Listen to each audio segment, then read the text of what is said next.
하나님 아버지, 오늘도 주께 한 발자국 더 나아가는 저희들이 되기를 소원합니다. 이 세상은 수고와 고통으로 가득하지만 그 가운데 우리의 안위자요 소망 되시는 예수 그리스도가 계셔서 저희들을 붙들어 주시고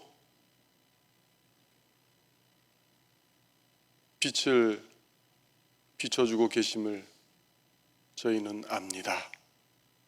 오늘도 성령께서 저희들 가운데 함께 하셔서 말씀의 빛을 비추어 주시옵소서. 우리의 가장 귀한 보배 되시는 예수님을 보게 하여 주시고 붙들게 하여 주시고 더욱 사랑하고 친근히 하는 저희들이 될 수 있도록 인도하여 주시옵소서.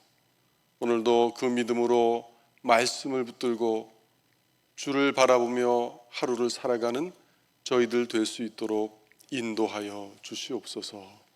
예수님의 이름으로 기도드립니다. 아멘. 네, 오늘 새벽에 보실 하나님 말씀 시편에서 보시겠습니다. 시편 119편 1절입니다. 시편 119편 1절 말씀.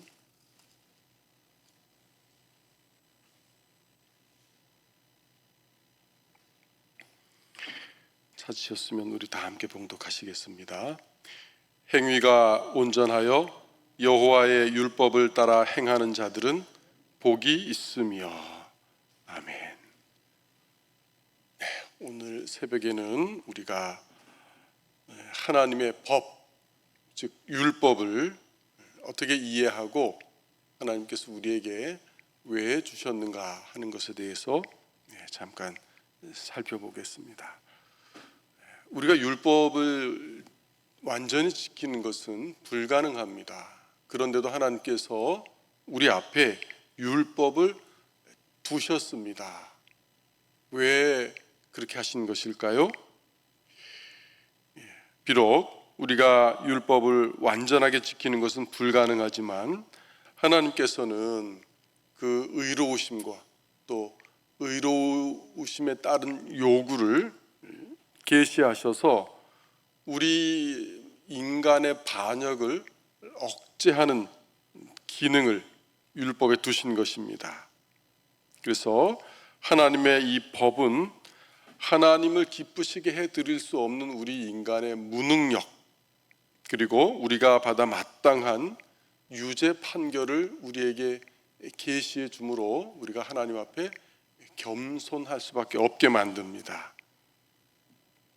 또 동시에 그렇게 함으로써 율법은 우리에게 예수 그리스도가 얼마나 필요한가, 절대적으로 필요하다는 사실을 보게 해 주셔서 그리스도의 대속적 죽음으로 가능해진 의롭다 하심을 우리가 율법이 아니고 그리스도에게서 찾아야 함을 보여주는 것입니다.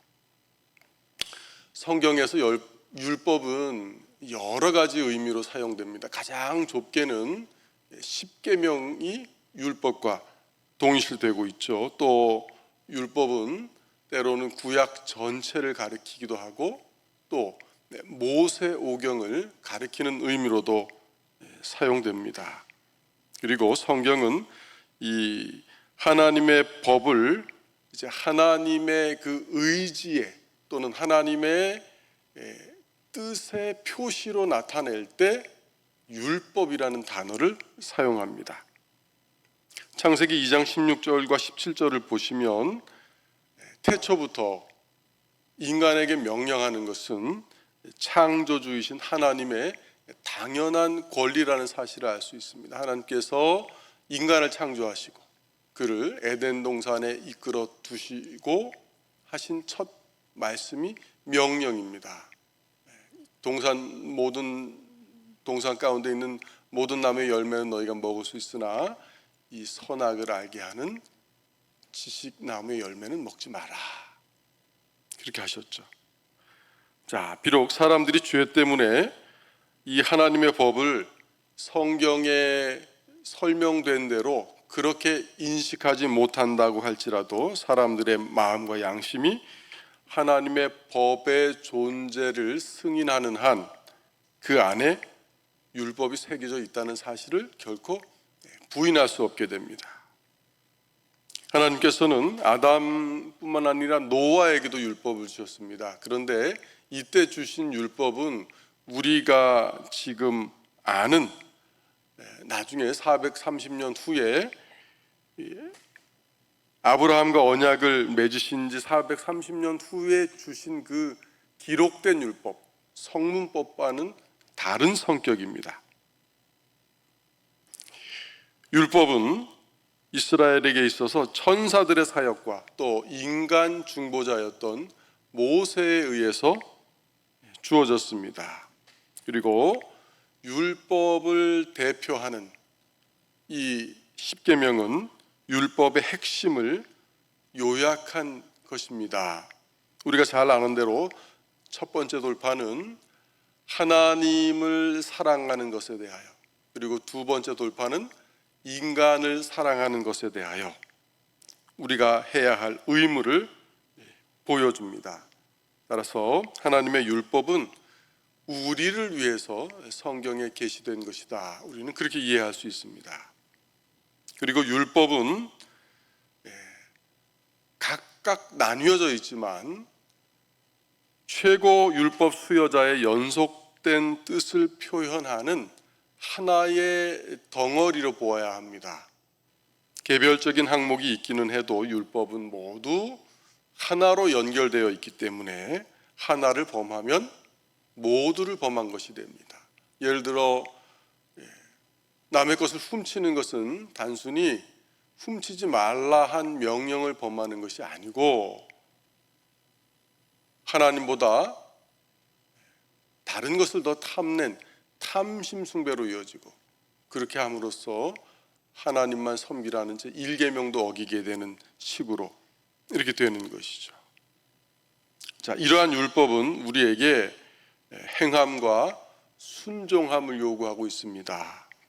바울은 율법을 가리키면서 거룩하고 의롭고 선하고 또 영적이며 왕적이라고 했습니다. 왜냐하면 율법이 왕적이라는 말은 율법이 왕이신 하나님께 속한 것이고 또 하나님께서 친히 우리에게 베푸신 것이기 때문입니다.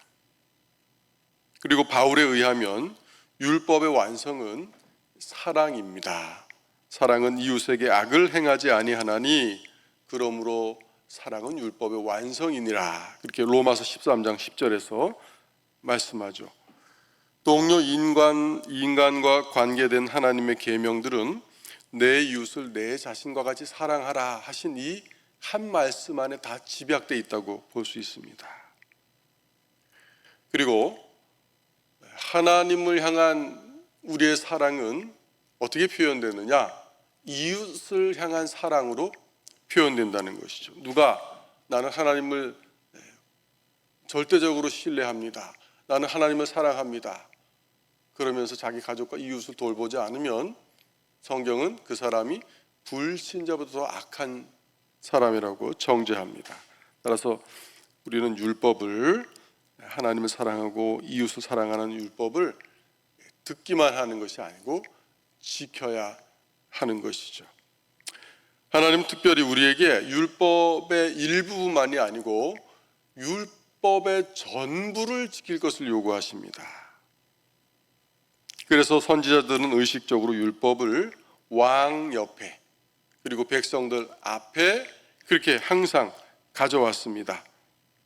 또 예수님께서는 산상수훈을 통해서 이러한 구약의 율법을 이제 신약 시대라고 해서 폐하러 오신 것이 아니고 내가 완성하러 오셨다. 그렇게 산상수훈에서 선언하셨습니다.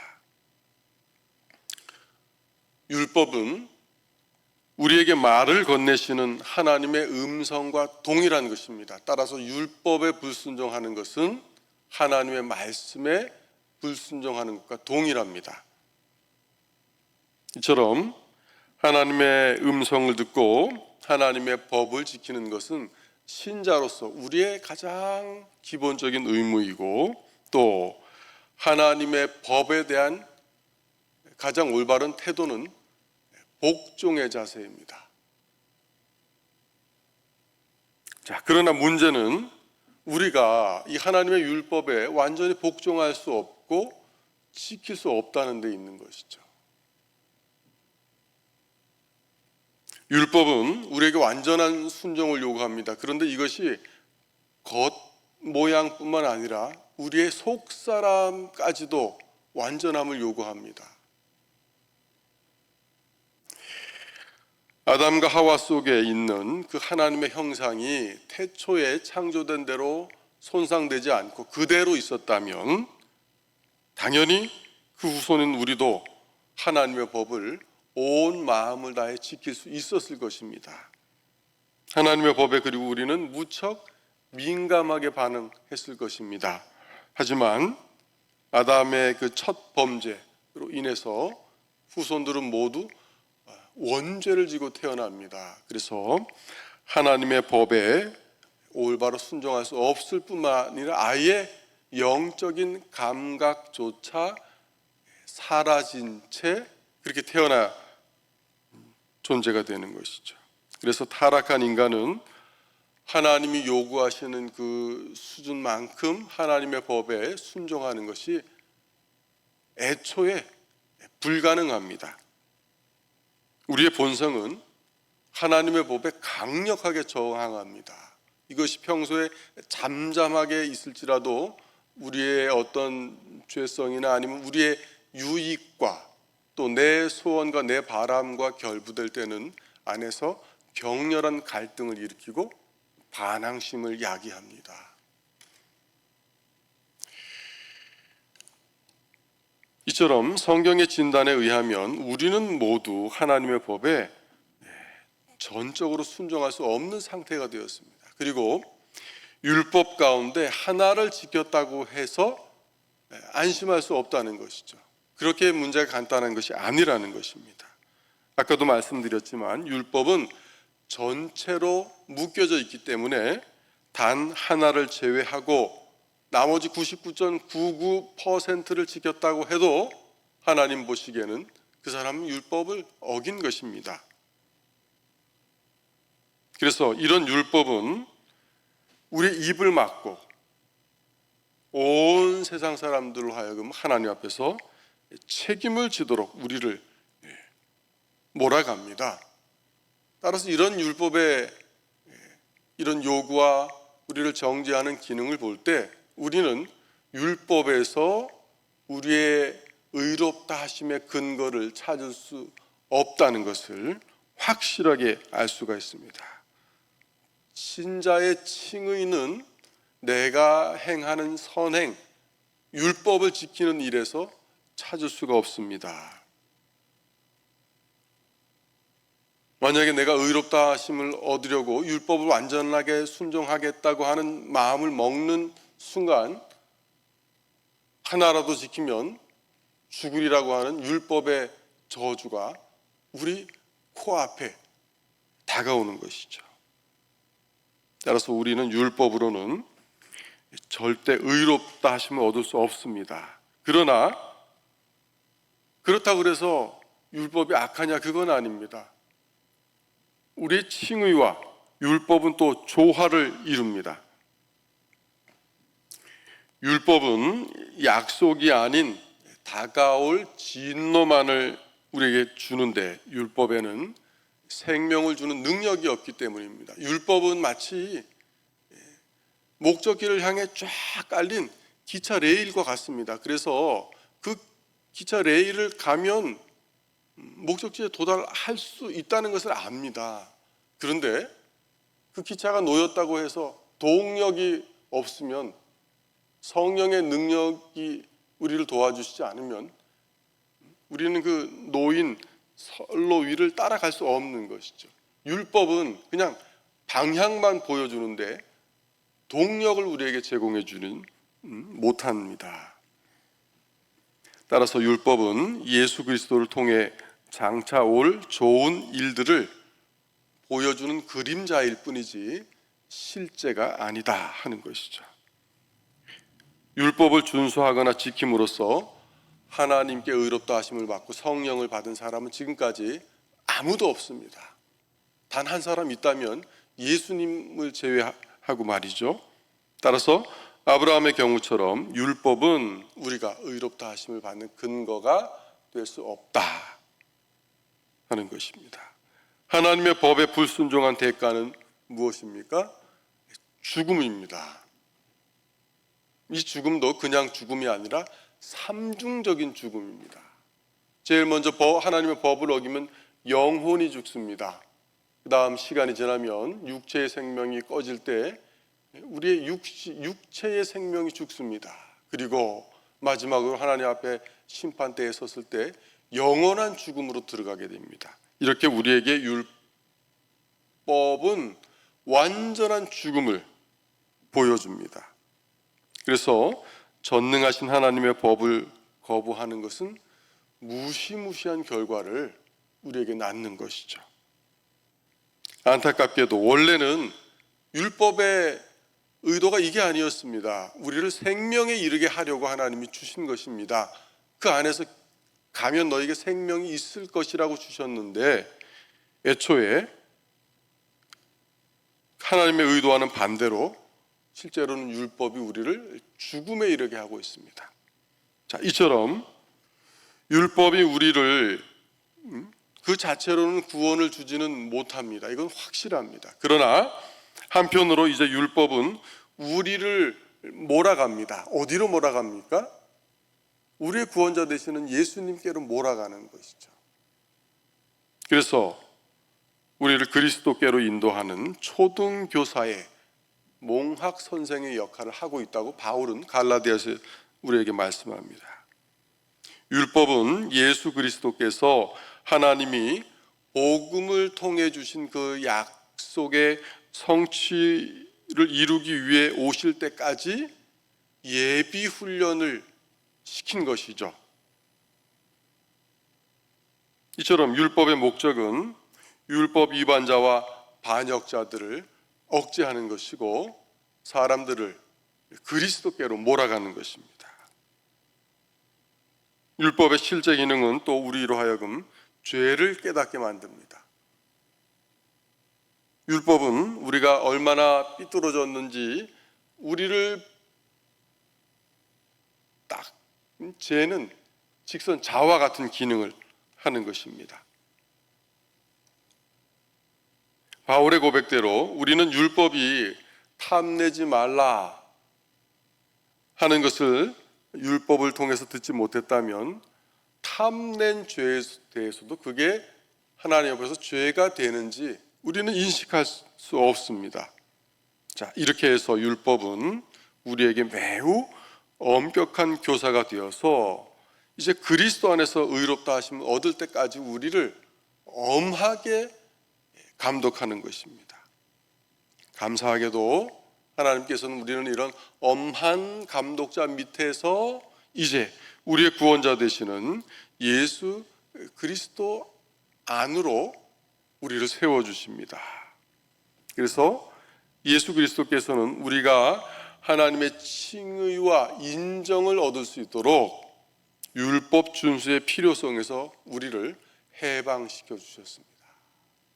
더 이상 우리가 율법을 범한다고 해서 하나님의 징계는 있을지언정 저주는 없습니다. 우리가 율법을 순종하는 데 실패했기 때문에 우리는 율법의 의로움이 아닌 다른 의로움에 의존해야 합니다. 예수 그리스도는 우리의 죄를 제거하기 위해서 우리와 같은 사람이 되셨습니다. 사람이 되신 예수 그리스도께서 십자가에 못 박히셨을 때 우리의 저주를 대신 감당하셨고 율법의 저주에서 우리를 영원히 건져주셨습니다. 이 인간의 5대 원수가 무엇입니까? 아무리 과학이 발달하고 문명이 발달한다고 해도 인간의 5대 원수는 절대 극복할 수 없습니다. 율법의 요구, 하나님의 진노, 죄, 죽음, 사탄, 이게 인간의 5대 원수인데 이것을 극복할 수는 없습니다. 그런데 예수님이 이것을 모두 극복해 주셨습니다. 우리는 이제 율법의 저주에서 완전히 벗어났습니다. 또 하나님의 진노에서 건짐받았고 또 장래에 있을 하나님의 마지막 진노에서도 우리는 가림받을 것입니다. 우리는 죄의 세력에 이제 매여 있지 않습니다. 죄의 잔존하는 영향력이 우리 안에서 영향력을 발휘할 수는 있지만 우리는 죄의 세력에 놓여 있지는 않습니다. 또 우리는 마귀의 손아귀에서 벗어났습니다. 그리고 우리는 마지막으로 죽음에 쏘는 권세에서도 벗어났습니다. 누구로 인해서요? 바로 우리 주 예수 그리스도로 인해서입니다. 이처럼 예수님은 자신의 의를 의지하려는 모든 사람의 이 수고와 노력에 율법으로 의롭다 함을 얻으려는 어리석은 노력에 종지부를 찍어주셨습니다. 그러면 이제부터 그리스도 안에서 의롭다 하심을 얻고 구원을 받은 우리는 율법을 어떻게 대해야 되는 것입니까? 이제 율법은 더 이상 우리의 원수가 아닙니다. 우리의 대적자가 아닙니다. 기독교인은 이제부터 율법이 그 자체로 우리 안에서 선한 기능을 발휘하게 되었다는 사실을 올바로 이해해야 됩니다. 이제 율법은 우리의 삶에 하나님이 목적하신 대로 합법적이고 선한 원래의 기능을 하게 되었습니다. 율법은 복음의 건전한 가르침과 모순되는 모든 죄된 행위에 반대해서 우리를 올바른 순종으로 나아가게 해줍니다. 이제는 레일만 깔려 있고 길만 보여주는 데서 그쳤던 그 율법이 우리 안에 거하시는 성령으로 말미암아 우리가 이제 그 율법대로 행할 수 있는 힘을 얻었기 때문입니다. 그래서 율법은 목적지까지 이탈하지 않고 우리를 갈 수 있도록 오히려 우리를 도와줍니다.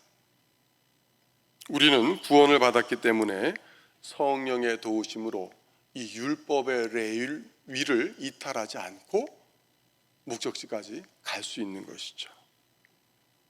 이제 하나님의 법은 우리에게 결코 무거운 짐이 되지 않습니다. 사도 요한의 말씀처럼 하나님을 사랑하는 것은 이것이니 우리가 그의 계명들을 지키는 것이라. 그의 계명들은 무거운 것이 아니로다. 또 오늘 우리가 읽은 시편 119편 1편 말씀처럼 행위가 온전하여 여호와 율법을 따라 행하는 자들은 복이 있음을 우리가 하나님의 말씀을 순종할 때 경험하며 살아가게 되는 것이죠. 우리는 오늘도 하나님을 사랑하고 이웃을 사랑하라는 계명에 순종하며 살아갈 수 있습니다. 자, 그런 사랑이 우리에게는 하나님의 계명에 순종하는 일이 되기 때문이고 사랑은 우리에게 기쁨이 되고 또 우리가 섬기는 하나님을 영화롭게 하는 길이 됩니다.